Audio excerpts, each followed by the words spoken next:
সুস্বাস্থ্যের জন্য খেলাধুলা, তাই তো খোদ বাফুফে সহসভাপতি ইমরান হাসান নিজেও মজেছেন ব্যাডমিন্টন খেলায়।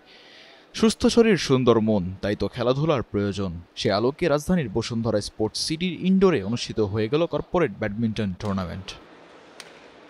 এই টুর্নামেন্টে অংশ নিয়েছিল বিভিন্ন পেশার মানুষ। কাজের ফাঁকে একঘেয়েমি কাটাতে আয়োজন করা হয় এমন টুর্নামেন্ট, এমনটাই দাবি করছেন অংশগ্রহণকারী খেলোয়াড়রা। খেলাধুলা একটা রিফ্রেশমেন্ট, এটা প্রত্যেকটা কর্পোরেট অফিসে থাকা উচিত। আমাদের বিশেষ করে আমাদের বসুন্ধরাতে আমাদের চেয়ারম্যান, মাননীয় চেয়ারম্যান স্যার, উনি সবসময় ইন্সপায়ার করেন, অনুদান দেন এবং উনি চেষ্টা করেন যেন আমরা আমাদের কাজের পাশাপাশি এ ধরনের খেলার সঙ্গে আমরা যেন সংযুক্ত থাকি। ওনার সবসময় সাপোর্ট থাকে। সঙ্গে আমাদের যারা ডিরেক্টর স্যাররা আছেন ওনারাও সর্বত্র সহযোগিতা করেন এবং আমাদেরকে আমরা এর আগেও বসুন্ধরার বিভিন্ন কর্পোরেট টুর্নামেন্ট খেলতে গিয়েছি, সেখানেও স্যাররা সবসময় আমাদের পাশে ছিলেন, আমাদের উৎসাহ দেন। উপস্থিত ছিলেন বসুন্ধরা কিংস সভাপতি এবং বাফুফের সহসভাপতি ইমরুল হাসান। তিনি জানান, খুবই ভালো, কারণ এই আয়োজনের মাধ্যমে আমরা যারা বসুন্ধরা গ্রুপে কর্মরত আছি একে অপরকে চিনতে পারি, আমাদের মধ্যে বন্ডিং তৈরি হয়। এই জিনিসটা কিন্তু কার্যপরিধি বা কার্যক্ষেত্রে কিন্তু একটা বিশাল ভূমিকা রাখে, ইতিবাচক ভূমিকা রাখে।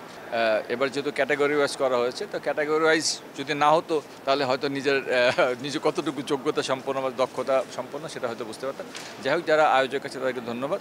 এবং অনেকদিন পর আপনারা জানেন যে আমাদের এই কর্পোরেট টুর্নামেন্টটা মাঝখানে প্রায় 4-5 বছর বন্ধ ছিল, তো অনেকদিন পর চালু হয়েছে। তো এই জন্য আমি বসুন্ধরা যারা মালিক পক্ষ আছে তাদের প্রতি কৃতজ্ঞ এবং আমরা আশাবাদী যে এই টুর্নামেন্টও শুধু ব্যাডমিন্টন, অন্যান্য ইভেন্ট নিয়ে আরও বড় আকারে আমরা পরবর্তীতে করব। বসুন্ধরার এমন আয়োজনে মুগ্ধ ইস্ট ওয়েস্ট মিডিয়া গ্রুপের ডেপুটি ম্যানেজার শামীম আল মাহমুদ। তিনি জানান, এক কথায় বলতে গেলে এটা একটা অসাধারণ ইভেন্ট। আর বসুন্ধরার ম্যানেজমেন্টকে ধন্যবাদ, কারণ তারা বরাবরই এরকম খেলার সুলভ মনোভাব পোষণ করেন এবং যে কোনো ধরনের স্পোর্টসকেই তারা প্যাট্রোনাইজ করে। সো আমি বসুন্ধরার একজন এমপ্লয়ি হিসেবে গর্বিত, কারণ আমাদের বসুন্ধরা গ্রুপ প্রতি বছরই অনেক ধরনের খেলা আয়োজন করে তাদের এমপ্লয়ীদেরকে নিয়ে। এখানে ছোট বড় সিনিয়র অফিসার, জুনিয়র অফিসার সবাই মিলে একটা গেট টুগেদারের মতন হয় এবং এটা একটা অসাধারণ ইভেন্ট আমি বলবো। বাংলাদেশ স্পোর্টস এখন এমন একটা জায়গায় এসে দাঁড়িয়েছে বেশ কিছুদিন আগে, যেখানে আসলে মুখ থুবড়ে গিয়েছিল। আমাদের ফুটবল বলেন, আমাদের ক্রিকেট, আমাদের অন্যান্য ইভেন্টগুলো বলেন। সো সেইখান থেকে আমি বলবো আমাদের বসুন্ধরা গ্রুপের ম্যানেজমেন্ট এবং আমাদের বসুন্ধরা গ্রুপের কর্ণধার, আমাদের চেয়ারম্যান স্যার, ফুটবল থেকে শুরু করে ক্রিকেট এবং অন্যান্য আরও বেশ কয়েকটা ইভেন্ট আছে, মহিলাদের ফুটবল আছে, তাদেরকে প্যাট্রোনাইজের মাধ্যমে আবার মাঠে ফিরিয়ে এনেছে।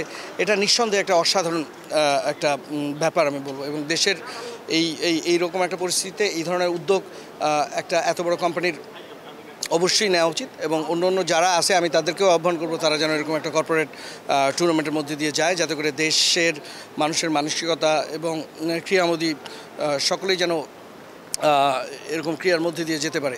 এইরকম একটা স্পোর্টস সিটি, এটা শুধু বাংলাদেশ না, এটা আমি বলবো সাউথ এশিয়ার মধ্যে এটা সবচেয়ে বড় আমার কাছে মনে হয়। এবং এখানে যত ধরনের ফ্যাসিলিটি স্পোর্টসে দেওয়া সম্ভব সবই এখানে আছে।